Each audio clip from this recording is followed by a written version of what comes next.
नमस्कार दोस्तों, आज मैं आप लोगों के सामने लेकर आया हूं अनुपात एवं समानुपात से संबंधित टॉप 5 प्रश्न।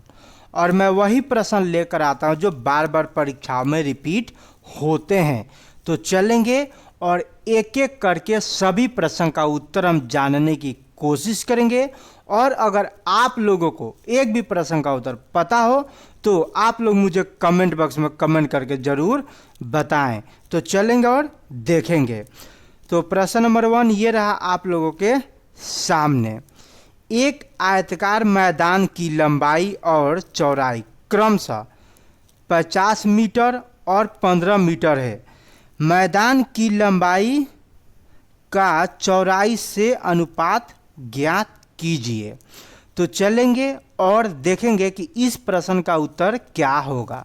तो देखो, सबसे पहले हमें क्या दिया हुआ है, 50 मीटर।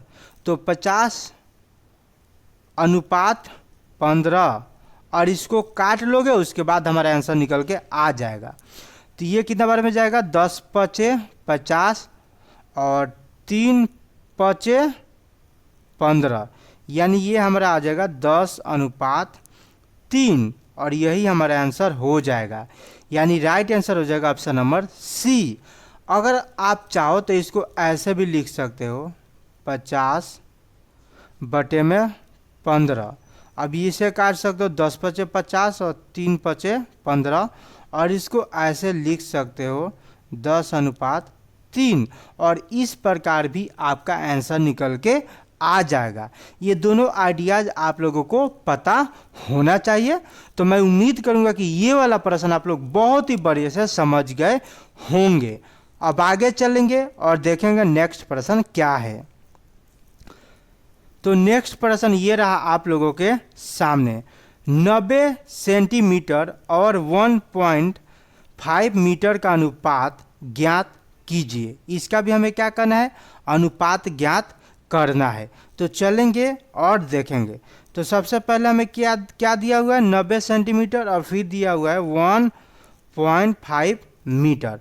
अगर इस पॉइंट को हटाना है तो इसमें क्या करना पड़ेगा, 10 से हमें गुना करना पड़ेगा। ठीक है, तो देखो अब क्या करेंगे, इसको हम काटेंगे। तो 10 नवा 90, ये तो कट गया।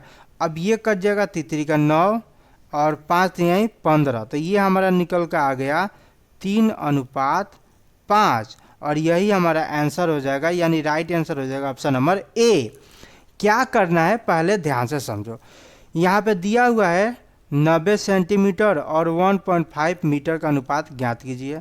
हमने ऊपर लिख लिया 90, नीचे लिख दिया 1.5। और पॉइंट को हटाना होगा, 10 से हमें क्या करना है, 10 से गुना करना पड़ेगा, क्योंकि पॉइंट के आगे 1 0 है, इसलिए 10 ही होगा। हमने काट कूट किया तो हमारा आ गया निकल के 3 अनुपात 5 और यही हमारा आंसर हो जाएगा। तो मैं उम्मीद करूंगा कि ये वाला भी प्रश्न आप लोग बहुत ही बड़े से समझ गए होंगे। अब आगे चलेंगे और देखेंगे नेक्स्ट प्रश्न क्या है। तो नेक्स्ट प्रश्न ये रहा आप लोगों के सामने। एक दफ्तर में 45 लोग काम करते हैं, जहां महिलाओं की संख्या 25 है और शेष पुरुष है। निम्न में अनुपात ज्ञात कीजिए। देखो, यहाँ पे ये है कि किसी दफ्तर में ना 45 लोग काम करते हैं। महिलाओं की संख्या पता है, कितना दिया हुआ है, 25, लेकिन पुरुषों की संख्या हमें पता नहीं है। तो सबसे पहले क्या करना है कि हमें पुरुषों की संख्या निकालना है, उसके बाद हमें अनुपात ज्ञात करना है। तो चलेंगे और देखेंगे कि इस प्रश्न का उत्तर क्या होगा। तो टोटल कितने आदमी हैं, 45 आदमी हैं। इसमें 25 क्या है, 25 महिलाएं हैं। तो क्या करोगे कि 45 में से 25 माइनस कर लोगे तो हमारा निकल कर आ जाएगा 20। यानी 25 महिलाएं हैं और 20 पुरुष हैं। अब क्या करोगे, अब यहाँ पे लिख लोगे 25 पहले से क्या थी, महिलाएं थी, और 20 हमारा पुरुष निकल के आ गया है। अब इसको काट कूट कर लोगे, 50 25 4 5 20, तो ये हमारा निकल के आ जाएगा 5 अनुपात 4 और यही हमारा आंसर हो जाएगा ऑप्शन नंबर बी, हमारा राइट आंसर हो जाएगा। तो मैं उम्मीद करूंगा कि ये वाला भी प्रश्न आप लोग बहुत ही बढ़िया से समझ गए होंगे। अब आगे चलेंगे और देखेंगे नेक्स्ट प्रश्न क्या है। तो नेक्स्ट प्रश्न ये रहा आप लोगों के सामने। 1458 को दो ऐसे हिस्सों में विभाजित करें ताकि एक हिस्सा दूसरे का 2:7 है, 2:7 है। तो चलेंगे और देखेंगे कि इस प्रश्न का उत्तर क्या होगा।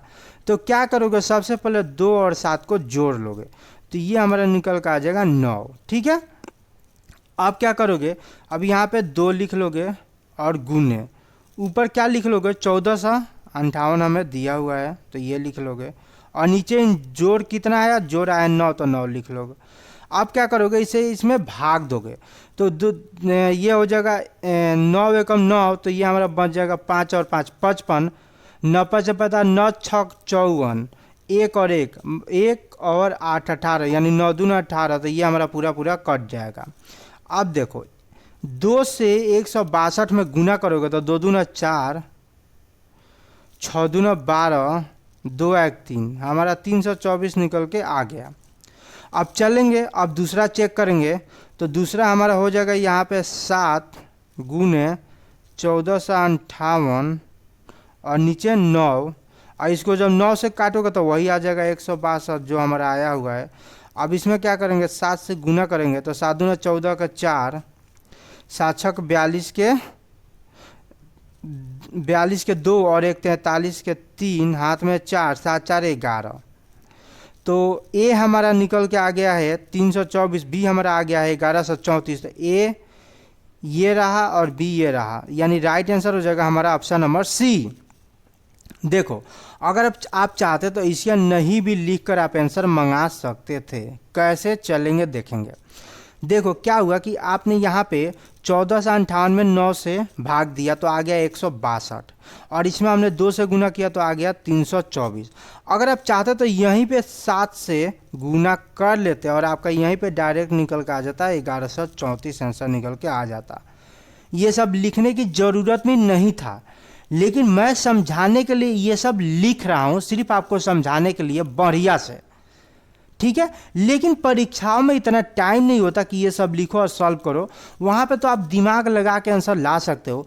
तो पहला हमने लिख लिया, दूसरा ऐसा ही हमारा आंसर निकल के आ गए, यानी राइट आंसर हो जाएगा ऑप्शन नंबर सी। तो मैं उम्मीद करूँगा कि ये वाला भी प्रश्न आप लोग बहुत ही बड़े से समझ गए होंगे। अब आगे चलेंगे और देखेंगे नेक्स्ट प्रश्न क्या है, और आज का लास्ट प्रश्न। तो ये रहा आज का लास्ट प्रश्न, 3:4 के अनुपात की संख्या को प्रतिशत में बदले। अब प्रतिशत क्या होता है, तो प्रतिशत होता है 100, प्रतिशत का साइन ऐसे होता है, इसका अर्थ क्या होता है, 100 होता है। तो इसको हमें क्या करना है कि प्रतिशत में बदलना है। तो क्या करोगे, सबसे पहले आप लिख लोगे ऊपर 3 और नीचे 4 और गुने कितना है प्रतिशत, 100 लिखकर इसको काट कूट कर लोगे तो ये कट जाएगा 25 बार में, और ये हमारा आ जाएगा 25 × 75 हमारा आंसर आ जाएगा। ये रहा ऑप्शन नंबर सी हमारा राइट आंसर हो जाएगा। माने जो भी मैं प्रश्न लेकर आया हूँ ना, बहुत ही इजी है, क्योंकि शुरुआती कभी भी करना चाहिए तो इजी प्रश्न से करना चाहिए जो हमें समझ आए। उसके बाद धीरे धीरे धीरे धीरे प्रैक्टिस करते करते टफ प्रश्न का भी उत्तर हमें पता चलने लगेगा। सबसे पहले तो हम इजी से ही शुरू करना चाहिए। तो देखो आज मैं आप लोगों के सामने प्रश्न लेकर आया था टोटल 5। मैं नहीं चाहता कि वीडियो बड़ी हो, इसलिए मैं कम ही प्रश्न लेकर आता हूँ। मैं चाहता हूँ कि वीडियो छोटी हो लेकिन धमाल बड़ी हो, और प्रश्न वही करो जो बार बार परीक्षाओं में पूछे जाते हों।